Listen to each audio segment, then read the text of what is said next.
Hey guys, welcome back to Monday Matinee. My name is Steven, and today we're talking about the movie Abigail. Directed by Matt Bettinelli-Olpin and Tyler Gillette, Abigail sinks its fangs into the horror genre as a reimagining of the classic 1936 film Dracula's Daughter from Universal. Universal is still remaking their monster movies, but now they're all standalone films, thanks to The Mummy. A stellar cast brings this monstrous tale to life, including Alicia Weir, Melissa Barrera, Dan Stevens, Catherine Newton, Kevin Durant, Angus Cloud, and Giancarlo Esposito. This film holds a poignant note as being Angus Cloud's final project, dedicated to him posthumously after his passing in July of 2023, shortly after filming his scenes for the movie. So Abigail introduces us to a motley crew of kidnappers thrust into a nightmare scenario when their victim, the enigmatic Abigail, proves to be more than meets the eye. It's a very Scooby-Doo bunch in that sense. These characters, of course, all come from different backgrounds and histories, each with their own quips and brand of humor, most of which just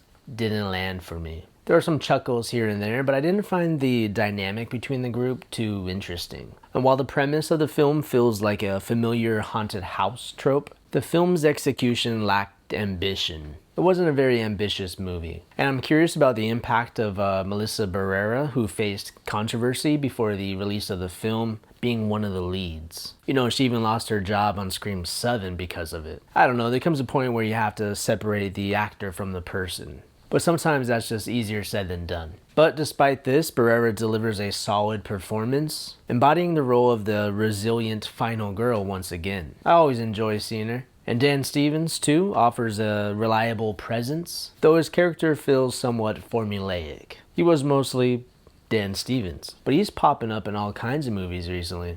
I'm alright with that. However, it's Alicia Weir who steals the show as the titular Abigail, delivering a performance that's equal parts captivating and chilling.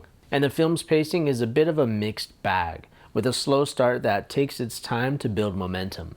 It's a lot of talking as we sit through one of the characters trying to guess every other character's background, all 6 of them. Then later we have to hear every character's actual background. And they're just making their way down each character, and it's a little bit tedious like that. So while the initial setup may test the audience patience a bit, the payoff in the third act delivers a blood-soaked frenzy of gore and mayhem. There are some really good practical effects here, an explosion of body parts that got a few groans and laughs from the audience. And the ballerina concept adds a fun twist to the horror, blending elegance with brutality in a macabre dance of death. But it's about the only concept that I found fresh about this movie. It's fun to see her chasing someone down the hall to some classical music and suddenly burst into a pirouette. But besides that concept, the story itself was pretty familiar. A bunch of goons just getting picked off one by one in a creaking old house. Either way, while it may not be for me, I think it'll be a crowd pleaser. So overall, for a letter grade, Abigail earns a respectable C+. While it may not break new ground, its over-the-top gore and standout performances ensure it'll find an audience among horror enthusiasts, especially those radio silence fans. So for further viewing, for those craving more classic monster tales, and the inspiration for this film, a viewing of Dracula's Daughter may serve as a fitting companion piece if you can get your hands on it. And for those unfamiliar with Radio Silence's previous work, Ready or Not serves as an excellent entry point into their darkly comedic horror style, with a lot of similarities between these two movies. Alright guys, thanks for watching. Not a lot to say about this movie. Subscribe for more content, and see you on the next one.